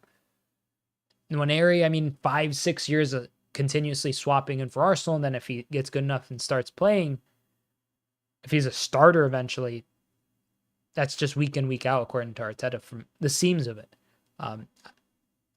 I just simply don't know what to say. I feel like that is such a weird move to pull out Kiwior to prove a point almost. And I really couldn't care about Jakub Kiwior. I could not care less. But from a principle perspective, I feel like that is a really like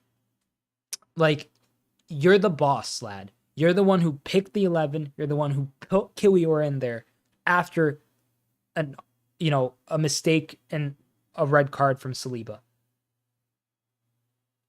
Of course the game was impacted, but to make it out,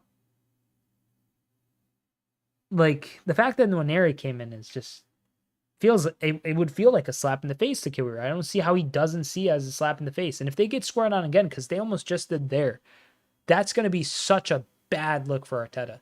Martinelli running down the wing, though, trying to get maybe a consolation. Or do you think they will ever get rid of Arteta if he doesn't bring any silverware?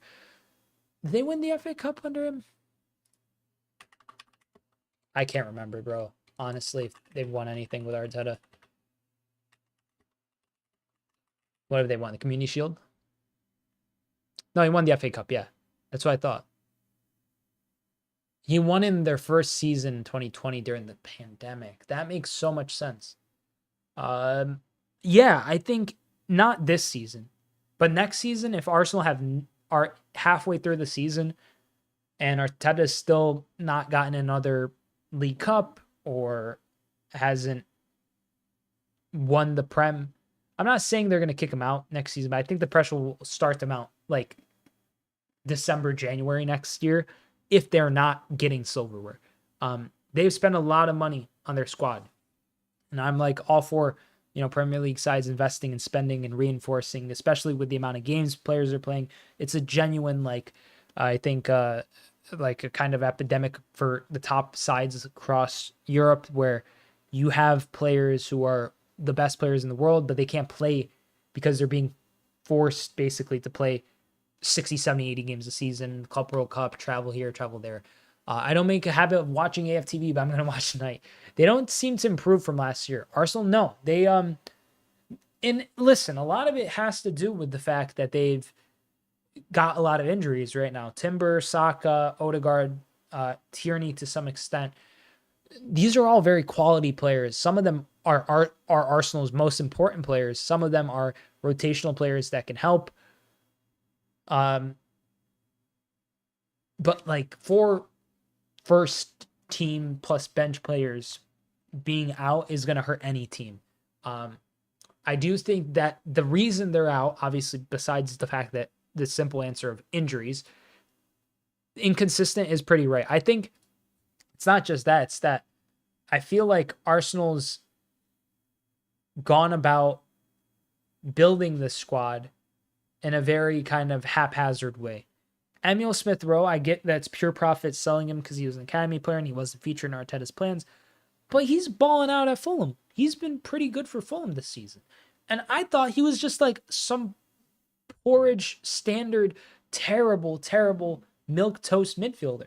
Like, I knew there was talent there, but I thought that injuries had just ravaged them, and Arteta was like, yeah, it's over. But, like, why sell him? Why loan out Fabio Vieira? Why, like, you're literally stripping your squad of any sort of semblance of depth continuously, year on year, in order to achieve what exactly? Like, and then, like, I get, like, if you're complaining, hey, these players play a lot of games. True, but, bro, you're now playing Nwaneri. Instead of trying to convince Reece Nelson to stay or trying to replace Reece Nelson in a way.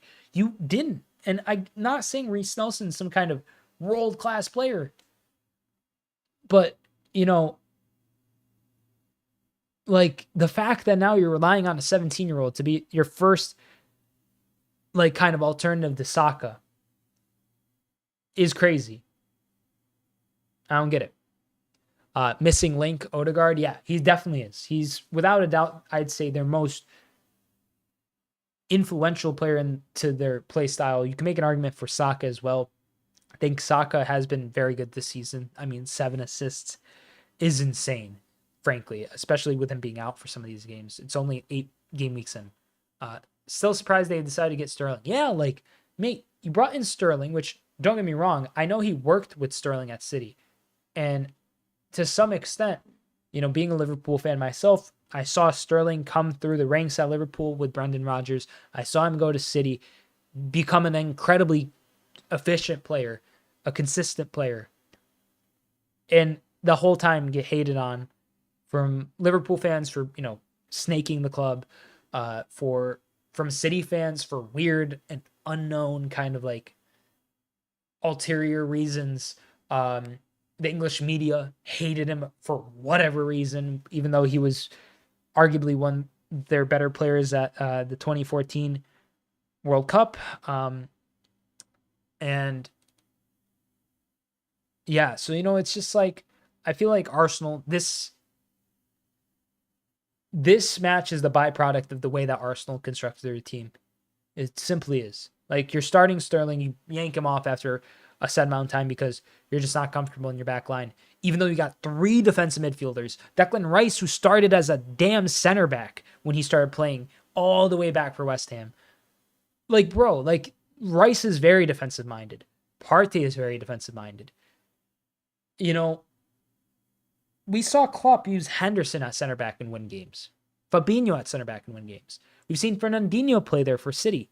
We've seen countless players get shifted in temporarily or to start a whole game. So it feels very petty, I feel like. He's a messy chick, I'd say, Arteta. He just has this kind of arrogance to him that I feel like makes him almost feel like entitled to, and I get you're the coach, but like, bro, this is so humiliating for Kiwi or for Sterling And these are the guys you're relying upon these next couple games. That's the worst part about it.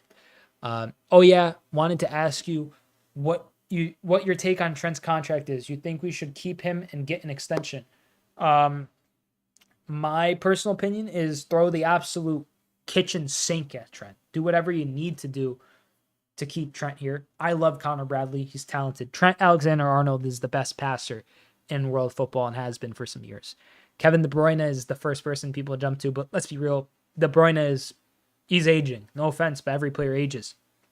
And Trent just simply, I think, on his day, offers so much that you can't replace. Arteta seems like the type of guy to pack up his toys and go home when he doesn't get his way. Yeah, he's definitely the kid that takes the ball after you score on him. He's like, yo. He's like, next goal wins.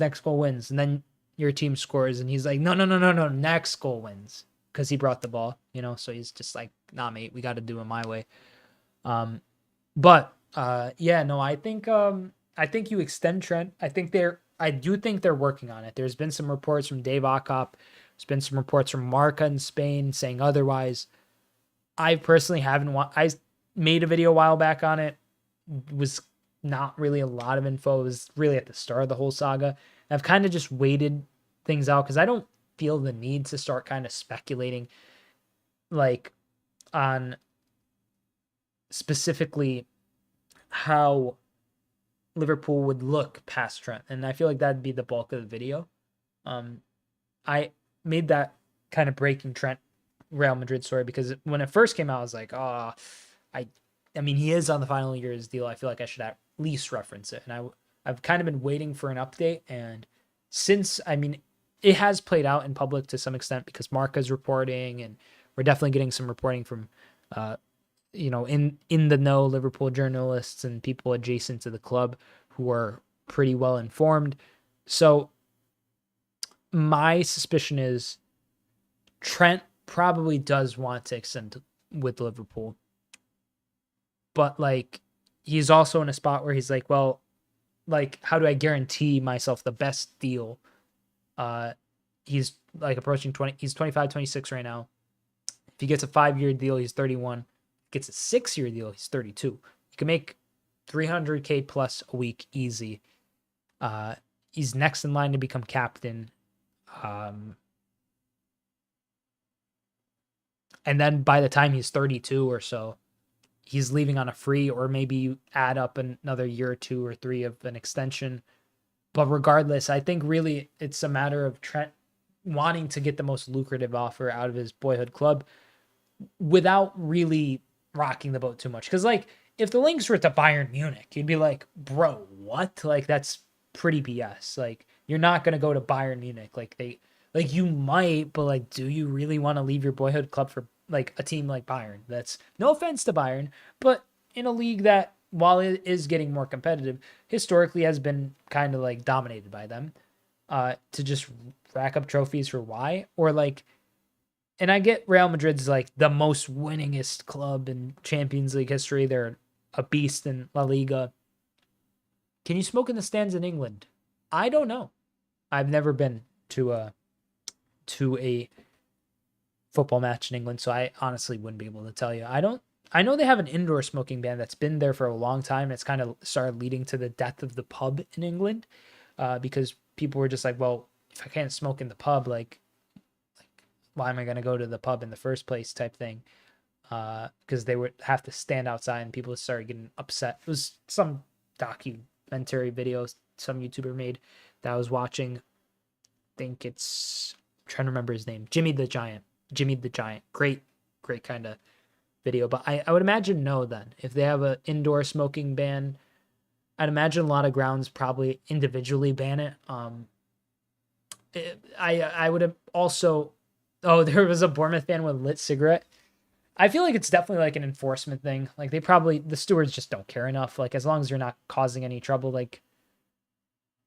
oh, nearly a great pass. Kluivert goes to ground. And that game's going to wrap itself up there, ladies and gentlemen. Arsenal lose 2-0 to Bournemouth. And man, oh man, they don't move, and remain in 17th, or with 17 points in third place. Bournemouth move up to 10th place with now in a goal difference of 0, matching the likes of Fulham and Newcastle in goal difference, and are on the same amount of points as Man United and Fulham, trailing only Newcastle, Tottenham, and Chelsea by 3 points. And of course, Chelsea have a game in hand against Liverpool, so they could go as high as Chelsea could go as high as third with the win. Chelsea could go as high as second with a win tomorrow, depending on the City fixture. Now, we don't expect City to lose, but lots to consider. Thank you so much for joining me. Hope you enjoyed the stream. I'm going to go quickly record my post-match reaction because I feel like there's a lot to talk about following this match. So thank you for joining me. Hope you enjoyed. I'm Sideline Sedo. Peace.